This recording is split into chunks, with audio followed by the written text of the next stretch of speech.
오늘은 마귀를 대적하지 말라. 마귀를 절대로 대적하지 말고 피해라. 라는 말씀을 전해보겠습니다. 예전에 오카는 목사님도 그런 설교를 하셨었던 것 같아요. 그러니까 마귀를 논리적으로 해서 이기려고 하지 말고 마귀가 나를 공격해 오면 그 자리를 피해라. 어떻게 보면 겁쟁이 같기도 하고 그렇겠지만 그게 내가 살 길이다. 그런 류의 설교를 하셨는데 살다 보니까 정말 그런 상황이 생기더라고요. 그리고 가장 좋은 것이 정말 마귀가 나타나면 즉시 그 자리를 떠나는 것. 예, 그게 가장 좋은 방법이라는 걸 알았습니다. 제가 여태까지 이제 살아오면서 어떤 걸 느꼈냐면, 적어도 예수를 믿는 사람들에게는 그 마귀의 존재를 가슴으로 느낄 수가 있어요. 저도 그런 경우가 몇 번 정도 있었어요. 그러면 저 사람이 마귀다. 이런 마귀의 존재를 정말 이 머리로 느끼는 게 아니라 심장으로 느끼고 마음으로 느낀단 말이에요. 예. 그런 사람을 만나면, 그런데 그 순간에 그것은 성령이 주는 느낌이죠. 근데 그 성령이 주는 느낌을 우리 대부분의 성도들은 이성으로 그냥 억눌러 버려요. 그러니까 예를 들면 어디를 갔어. 근데 저 사람이 마귀 같은 그런 느낌이 샥 드는 거예요. 그러면 그 자리에서 즉시 그 자리를 어떻게든 떠나야 하는데, 그걸 대부분의 성도들은 이성적으로 누른단 말이에요. 내가 뭐 잘못한 것도 없는데 저 사람이 나를 해코지하겠어? 뭐 이런 식이라는 거죠. 그렇지만 여러분이 여기서 아셔야 되는 것은, 마귀는 잘못한 것이 있어서 해코지를 하는 존재가 아니에요. 그냥 그 마귀가 공격을 하고 싶었던 차에 누군가가 마귀 앞을 지나가는 거죠. 그래서 그 사람을 공격을 하는 거예요.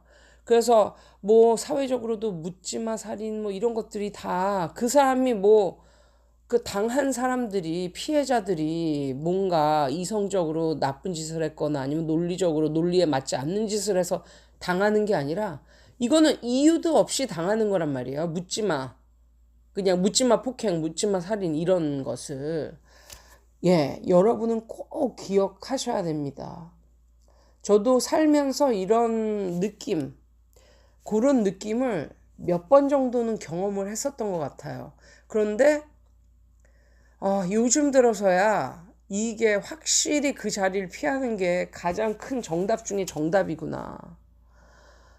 그때 그 오카노 목사님이 왜 그런 말을 하셨는지 알 것 같다. 그 마귀와 정면으로 승부를 하려 하지 말아라. 예. 이런 말이 정말 이해가 되는 요즘입니다. 그러니까 마귀는 맹수예요. 맹수가 토끼를 잡아먹을 때, 토끼가 논리적으로나 이성적으로 아니면 뭐 싸가지 없는 짓을 해서 이래서 토끼를 잡아먹는 게 아니란 말이죠. 그냥 걔가 공격하고 싶은 그 찰나에 토끼가 지나가서 잡아먹는 거란 말이죠. 인간관계도 마찬가지인 것 같아요. 그러니까는 저 사람이 왜 이렇게 비이성적으로 저렇게 말을 할까? 그래서 내가 논리로서 그 사람을 이해시키려고 하고 그 사람을 이기려고 하지 말라는 거예요. 그냥 그 자리를 피해버려라. 그런 사람들과 교제를 나누지 말고 같은 공간에 있지조차 말아라. 그런데 예수를 믿는 사람들에게는 정말 이런 느낌을 주님이 주십니다. 물론 예수를 믿지 않는 사람들에게도 육감이라는 걸 통해서 어느 정도 느끼게 하시기도 하지만, 확실히 예수를 믿는 사람들에게는 그런 느낌을 주세요. 근데 그 느낌이 머리로 오는 것이 아니라 가슴으로 아니면 심장으로 온다는 거죠. 저도 정말 큰 일이 날 법한 그런 일을 요 며칠 전에 그런 일이 있었어요. 운동을 하러 이제 가는데 주차를 하러 이렇게 들어가는데 저쪽에서 한 50m 전방 저쪽에서 어떤 나이 많은 할아버지가 담배를 피면서 내 차가 들어오는 쪽을 꼬라보고 있는 거야. 주시를 하고 있는 거야. 그런데 그 순간 내 심장이 뭔가 심장이 덜컹 하는 거예요. 뭔가 내 마음이 집으로 가, 집으로 가. 오늘은 운동하지 말고 집으로 가. 이런 사인이 오는 거란 말이에요. 그런데 제가 그걸 이성으로 눌러버렸어요. 그러니까 집으로 가라. 여기를 떠나라. 이건 제가 봤을 때 성령님이 주신 감정이에요. 그런데 그런 게 떠올랐을 때 우리는 대부분 이성적으로, 모르는 사람들은 이성적으로 그걸 막아요. 그러니까 follow your heart라는 영어 표현도 있잖아요.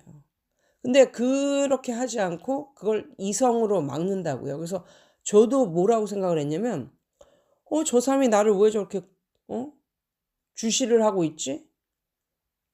그런데 내가 여기서 저 사람한테 뭐 내가 해코지를 당할 만한 뭐 어떤 짓을 한 것도 아니고 내가 아무 짓도 안 했는데 왜 저 사람이 날 보고 있다는 거 그 자체가 두려워서 왜 집으로 가야 되지? 이러면서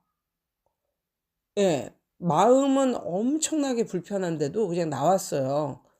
이제 운동 가방을 들고. 근데 나오자마자 시비를 걸기 시작하더라고요. 시비를 걸더니 온갖 쌍욕과 이런 것을 하는데 내가 너무너무 어처구니가 없어가지고 그걸 갖다가 녹음을 했어. 녹음을. 그런데 그 사람이 정말 완전히 뭐 한 대 칠 것 같은 그런 분위기더라고요. 녹음을 하고 있으니까.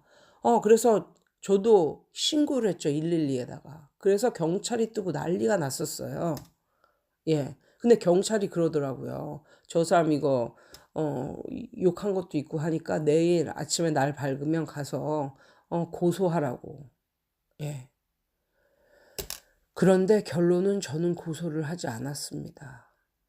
왜냐하면 주님께 맡기기로 했거든요. 그리고 두 번째, 저는 애 둘에 제 직장도 있고 너무너무 바쁜 사람이에요. 고소를 하러 왔다 갔다 할 시간이 없어요.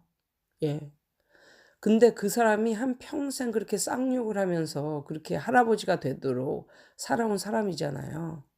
저보다 더 심한 독종에게 인생 말년에 크게 당하는 것을 100% 확신합니다. 그래서 그냥 고소를 안 하기로 했어요. 그러니까 고소고발 이런 것도 정말 시간이 많은 사람들이 할 수 있는 일인 것 같더라고요. 내가 한번 고소하는 방법을 한번 물어봤는데 아는 사람들에게 그게 쉽지가 않아요. 왔다 갔다 하고 뭐 고소장 쓰고 정말 귀찮은 일이더라고요. 그래서 진짜 내가 그냥 그 마음이 들어왔을 때 그냥 오늘은 운동을 하지 말자. 어떤 미친놈 하나가 어디서 굴러왔구나. 그리고 그 자리를 떴어야 되는데 내 마음에는 내가 아무것도 잘못한 일이 없으니까 그냥 간 거란 말이에요. 그냥 이성의 힘으로 억누르고. 그래서 또 하나를 또 배웠습니다. 여러분, 예수를 믿는 사람은 반드시 주님이 그런 느낌을 주세요. 근데 그게 머리로 오는 게 아니라 가슴으로 오는 느낌이거든요. 저 사람은 상종하지 말고 여기를 빨리 떠라 이런 느낌. 그러면 그런 느낌이 오면 그런 느낌에 따라 행동을 하세요. 그렇지 않고 이성적으로 뭔가를 풀어가려고 한다거나 그러다가 정말 마귀한테 크게 당할 수 있습니다. 그럼 나중에는 그 사람이 깜빵 갔다 오고 이러면 끝나겠지만 거기서 산산조각 난 내 인생은 어쩌겠냐고요. 아무튼 이번에도 큰 거를 하나 배웠어요. 이것이 주님이 저에게 주신